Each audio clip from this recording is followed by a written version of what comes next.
Hi everyone, welcome back to my channel. तो आज हम लोग करने वाले हैं हमारा next lecture of journal entries, right. अब हम लोगों को करना है expenditure on the installation of machinery and on the erection of building. यानी कि हमें ये समझना है कि हम लोग ना इस टाइप की जर्नल एंट्री में गलत अकाउंट को डेबिट क्रेडिट कर देते हैं। अब कैसे, मतलब समझते हैं कि मैंने लिखा क्या है।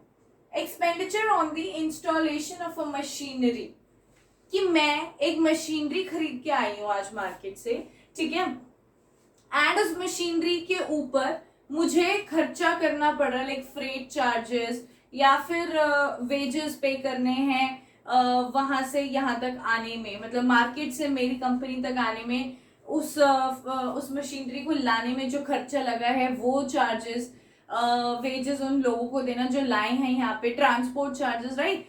सो हम लोग उन सारी चार्जेस को अपना कैपिटल एक्सपेंडिचर में ही मानते हैं, ठीक है। याद रखना, चार्जेस लाइक फ्रेट चार्जेस, है ना, इंस्टॉलेशन चार्जेस की भाई आप मशीनरी ला रहे हो, उसके बाद आपने उसको इंस्टॉल करवाना है, wages that you are paying to the ones who are bringing your machinery from the place where you got to your end, ठीक है। तो उन सारी चीजों को हम लोग क्या कंसिडर करते हैं, capital expenditure. So they are treated as a capital expenditure when आप परचेज करते हो मशीनरी को अपने कंपनी में लाने से पहले, राइट।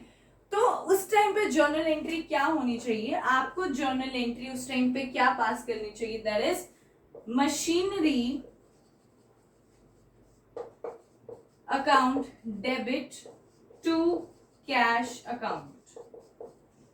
ऑलराइट, तो आप लोग यहाँ पे freight, installation, wages debit to cash नहीं करोगे, उस टाइम पे आप मशीनरी अकाउंट को ही डेबिट करोगे। क्यों? क्योंकि उसको हम एक कैपिटल एक्सपेंडिचर ही ट्रीट करते हैं। एंड मैंने आपको कैपिटल एक्सपेंडिचर यानी कि वो एक्सपेंडिचर जो बार बार नहीं होता कंपनी में, एक दो बार ही होता है, बहुत टाइम बाद रहकर किया जाता है इसको, राइट। तो इसको हम कैपिटल एक्सपेंडिचर कहते हैं और हम लोग हमेशा इस अमाउंट को मशीनरी अकाउंट में ही लिखेंगे। अब मैंने लिखा है and on the erection of building, that means for example मैं बिल्डिंग को भी इरेक्ट कर रही हूँ, बना रही हूँ, नई बिल्डिंग बना रही हूँ मैं, तो उस टाइम पे जो भी रिपेयर, वेजेस, मतलब किसी भी टाइप का ऐसी छोटी मोटी एक्सपेंसेस होते हैं इनकर on the time of erection of the building, तो उसको मैं कैपिटल एक्सपेंडिचर ही ट्रीट करने वाली हूँ। और हम लोग उस टाइम पे भी क्या एंट्री पास करने वाले हैं, building account debit to cash, यानी कि वो जो भी हमारा खर्चा, फ्रेट का खर्चा होता है, इंस्टॉलेशन का खर्चा होता है, या फिर वेजेस का खर्चा, कोई भी टाइप का खर्चा अगर हमारा at the time of erection of building किया जाता है तो उसको हम कैपिटल एक्सपेंडिचर ट्रीट करेंगे, और उसको हम स्पेसिफिकली इन नाम के अकाउंट से नहीं खोलने वाले हैं, हम बिल्डिंग अकाउंट से ही इनको डेबिट करेंगे।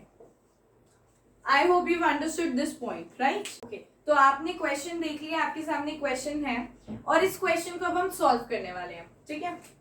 जैसे हमारी आदत होती है कि हम एक कॉन्सेप्ट करने के बाद एक क्वेश्चन करते हैं, तो वैसे ही हम अब क्वेश्चन करने वाले हैं, so that our concept becomes very very clear. Okay, तो अब क्वेश्चन अगर करने वाले हैं, जर्नल एंट्रीज ऑब्वियसली ऊपर लिखना पड़ेगा, journal entries.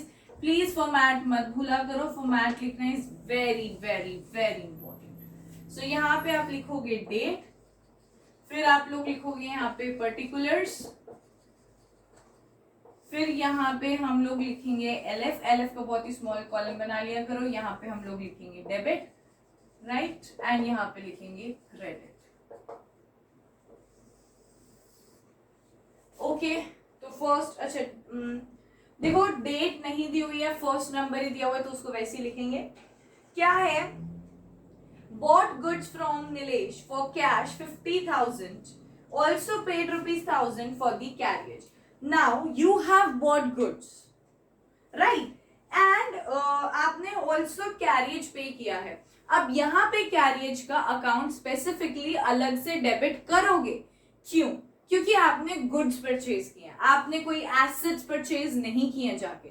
Machinery was an asset, right, building is an asset. तो आप लोग अगर बिल्डिंग इरेक्ट कर रहे हो या फिर मशीनरी खरीद रहे हो, तो उस टाइम पे आप लोग क्या करोगे, मशीनरी अकाउंट को डेबिट करोगे, चाहे उसका कैरिज उस टाइम पे होता है। लेकिन जब आप गुड्स परचेज करोगे उस टाइम पे आप कैरिज पे करते हो, तो आपको कैरिज अकाउंट का अलग से अकाउंट डेबिट करना पड़ेगा। कैसे, देखो आप क्वेश्चन एक बार फिर से पढ़ो और अब मेरा सोल्यूशन भी देखो। Bought goods from Nilesh for cash, bought goods यानी कि purchases account debit, for cash यानी कि to cash account, right. Amount is 50,000 to cash में, and also paid 1,000 for the carriage, carriage पे किया है तो ठीक है, कैरियज अकाउंट को भी क्या करना पड़ेगा, डेबिट कर दो 1,000, और टू कैश में 1,000, तो आप यहां पे क्या कर दो 51,000। Simple, right here the narration.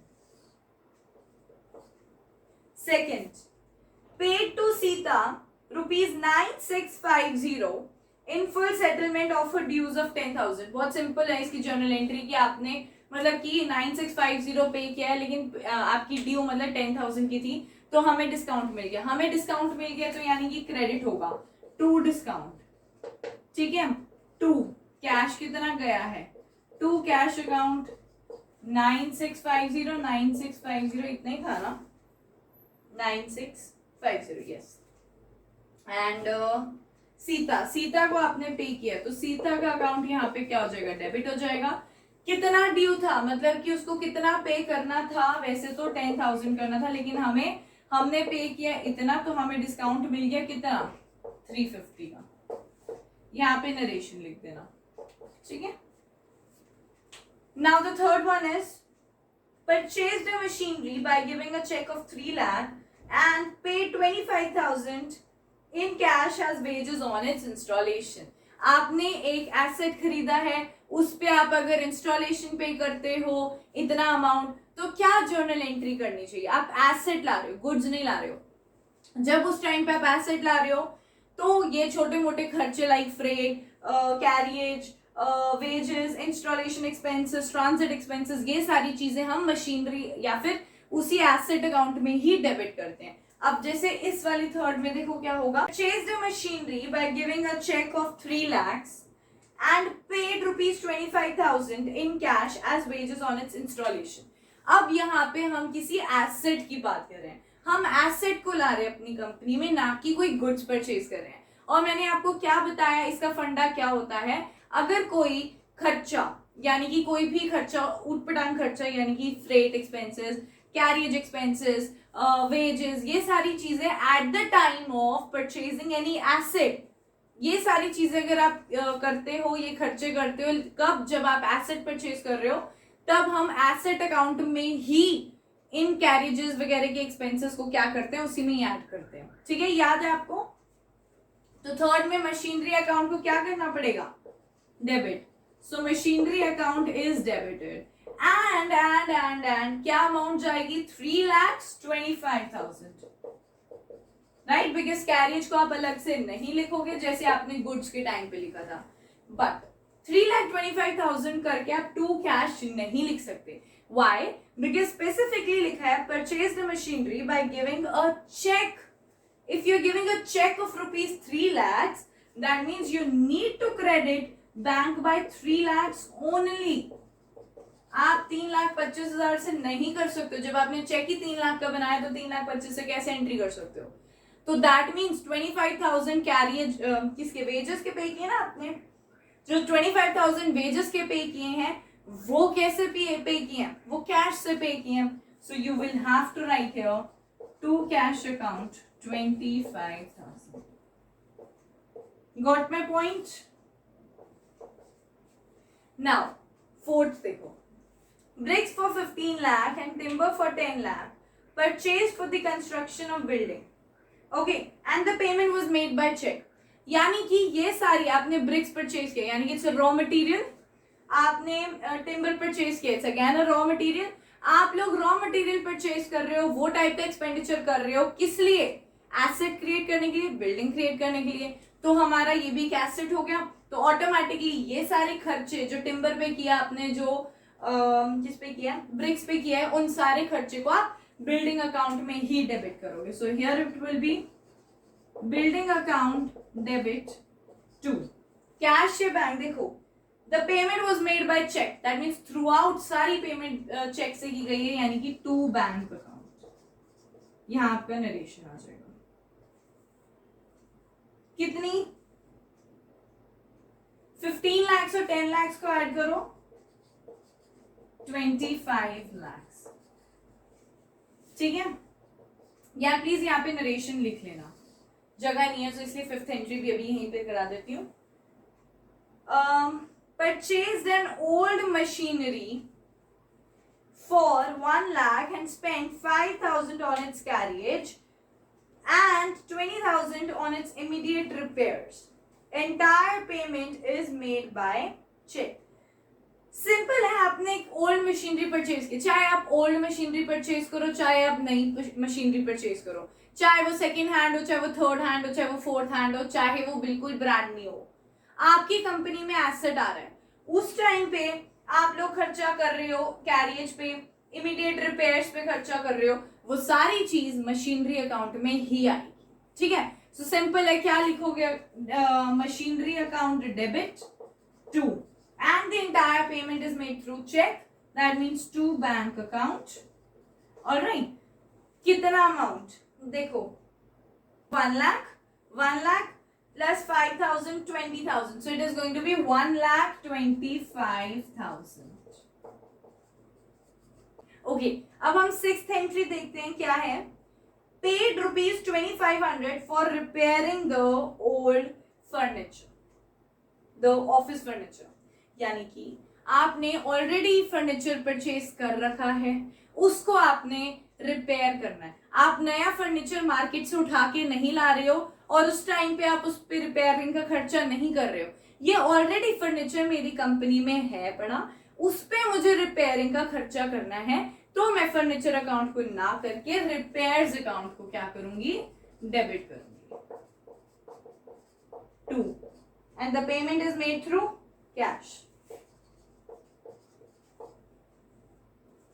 2,500 and here is the narration. Simple. ठीक है, सो आई होप आप लोगों को ये चीज समझ में आ गई, ये क्वेश्चन समझ में आ गया. देखो इसमें ऐसा कुछ मुश्किल नहीं है, ये अलग ही कॉन्सेप्ट है. इस कॉन्सेप्ट को समझना है कि क्यों हमें, जब हम एसेट परचेज करते हैं उस टाइम पे एसेट अकाउंट को ही डेबिट करेंगे और उसी के अंदर सारे एक्सपेंसेस को ऐड कर देंगे. लेकिन अगर हम गुड्स को परचेज कर रहे हैं या फिर रिपेयर कर रहे हैं, खर्चा कर रहे हैं, उन चीजों पे जो ऑलरेडी एग्जिस्ट करती है, एसेट्स ऑलरेडी एग्जिस्ट करते हैं हमारी कंपनी में, उन पे आप लोग उनका अलग से अकाउंट को डेबिट करोगे, तब आप लोग एसेट अकाउंट को डेबिट नहीं करोगे. सो आई होप आपको ये चीज समझ में आ गई.